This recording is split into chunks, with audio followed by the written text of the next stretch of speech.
Well, everybody, this is our last stop before CPW Reputation. So to open up this press conference, please welcome one of the competitors in the tag team title match, the Young Bucks.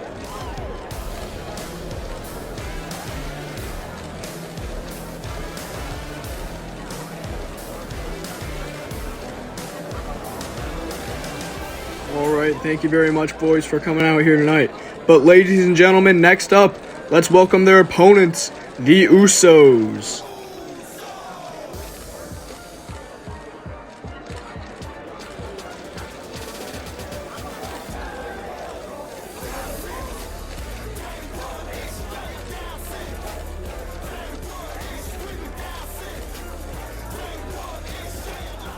Well, there's only one way to get this started. Any questions? You right there, you got it.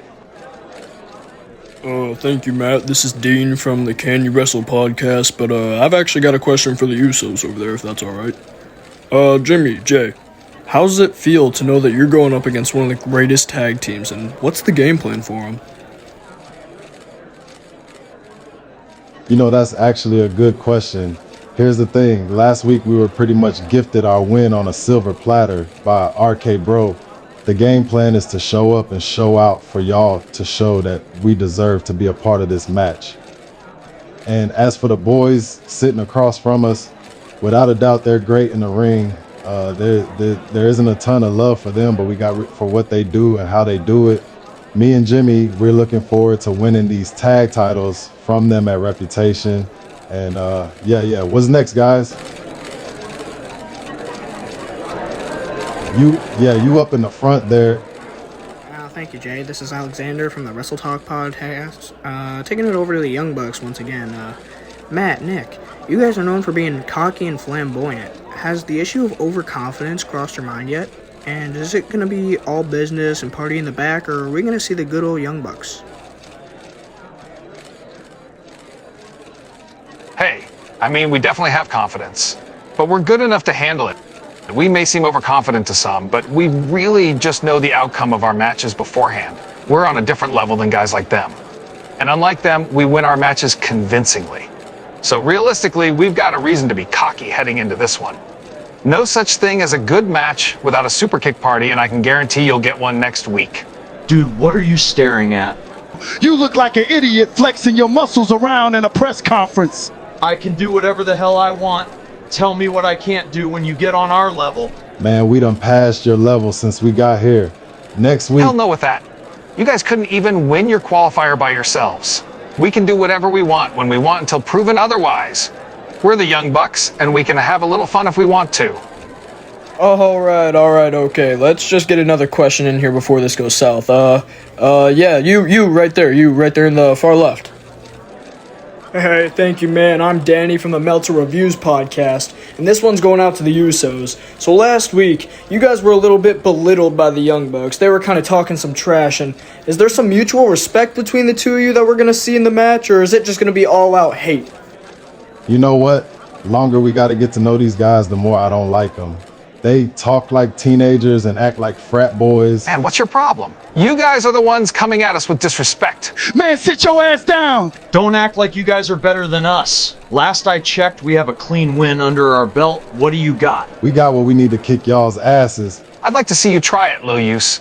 It's oos. And I watch your tone, because I you don't ain't wanna met hear nobody it, like the Usos before. Oh man, what would we do without meeting the great Usos? Oh, you think you're real funny, guys, huh? Stop. Taking those titles from you is going to be Save it for the match. easier than having Stop to it, prepare damn for you it! Let's I run it said then. stop Ooze. it! Shut up! Save it for the match. Somebody get some damn security out here and get these four guys back to their locker rooms. I don't want to see you guys come face to face before this pay-per-view again. Oh, god damn it. Alright, ladies and gentlemen, next, please welcome with open arms the man who's going to face Shawn Michaels at Reputation, Brock Lesnar, accompanied by his advocate, Paul Heyman.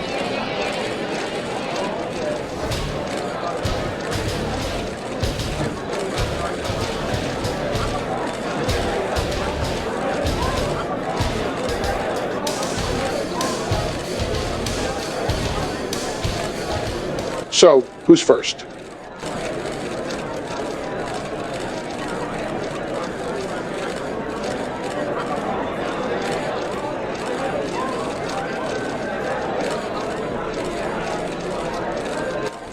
Hey, this is James from the Pro Sports Podcast, and, Paul Heyman, last week Shawn Michaels refused your offer, and yet another brawl ensued between him and your client, Brock Lesnar.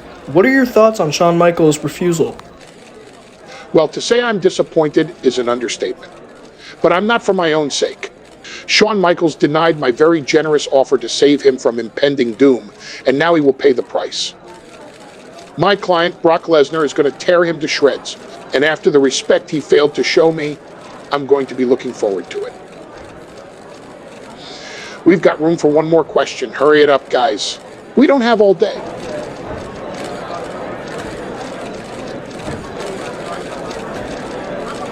You, sir, right there. Let's hear it. This is Alex from the School of Wrestling Arts, and I would just like to know, with how many times these guys have fought and broken the rules, why isn't there a stipulation to this match? Why would they be trusted to follow the rules in a regular match when they could just fight it out with none at all? Well, to answer your question simply, Brock Lesnar is a weapon in and of itself. Give him actual weapons, there wouldn't be a Heartbreak Kid left to cheer for anymore. Not only am I doing the business a favor by keeping one of its top talents alive, but I'm doing Shawn Michaels himself a favor by not sentencing him to his own death by combat against the man who's going to do enough damage already. And Parker, if you don't mind, me and Mr. Lesnar are going to leave now. We've got things to do and very important training to begin. Yeah, for sure. Thank you guys for coming out here, and everybody, let's get a round of applause for these two.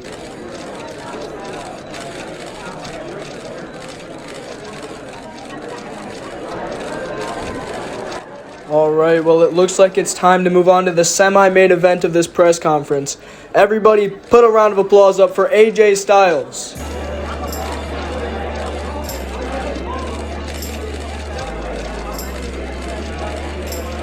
All right, let's get things started here.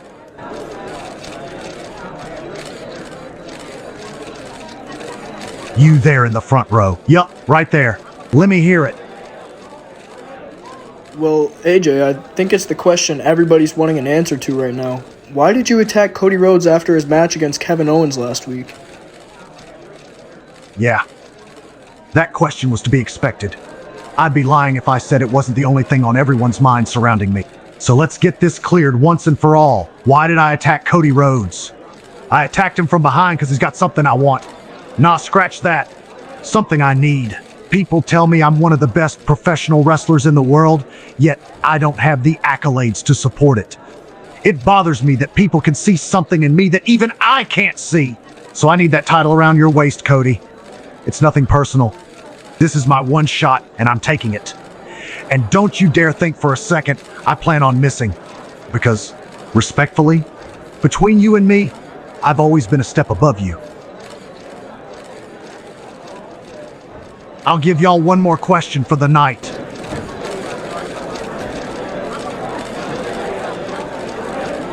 You, sir, right up next to me.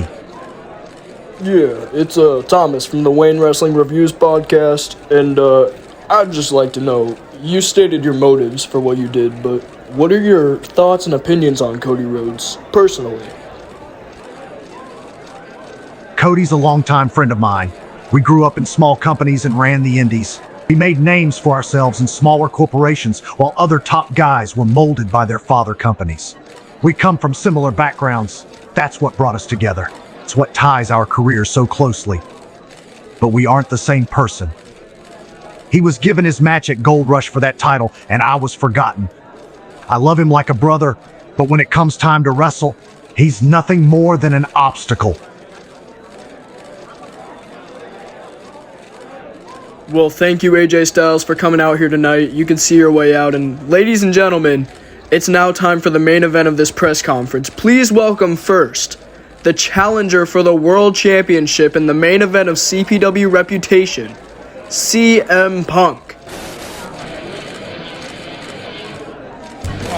What the hell, man? What the hell was that for? What are you doing? Shut up, kid. Get him out here. Alright, screw you too then. Ladies and gentlemen, please welcome your CPW World Champion, Kenny Omega.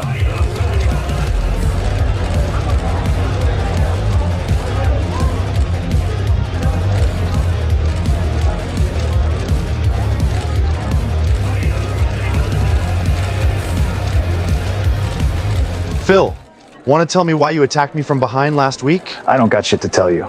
Alright guys, let's calm it down there. I've already dealt with something like this earlier in the night, and I'm not going to let it happen again, I'll tell you that much. So let's keep this civilized, and let's get some questions going. Anybody got a question? You right there, yeah, you right there. Well, hi there, my name is Billy from the Farm Friendly Podcast, and, I know you already asked it tonight, but, CM Punk, why did you attack Kenny Omega for that world title last week? You did it from behind, and, everybody's got some questions. I'll answer that question for you, since he's not going to give a straight answer. He did it because he thinks he deserves this title even after losing twice for it. Are you going to let me answer my own damn questions or not? Man, shut You're up. just acting like a child. Typical Kenny Omega, throwing tantrums and making things about himself. Let me hit you all with the real truth.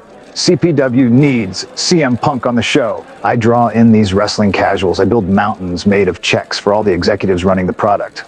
Kenny does what he's told because he gets paid with the money I bring in. Oh, so you think you earned this title match because people say you're original? You struck me from behind and laid me out in the ring with a GTS over a money grab? Alright, well, let's get moving on to the next one before this gets too heated. Yeah, I see your hand up right over there. Let's get one from you.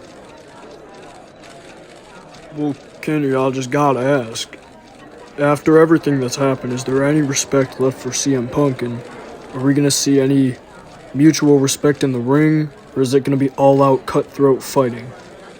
By all means, CM Punk is a good wrestler. In that ring, he's great. He's pushed me to my limit twice. But he never broke me through that limit, and that's where he falls short.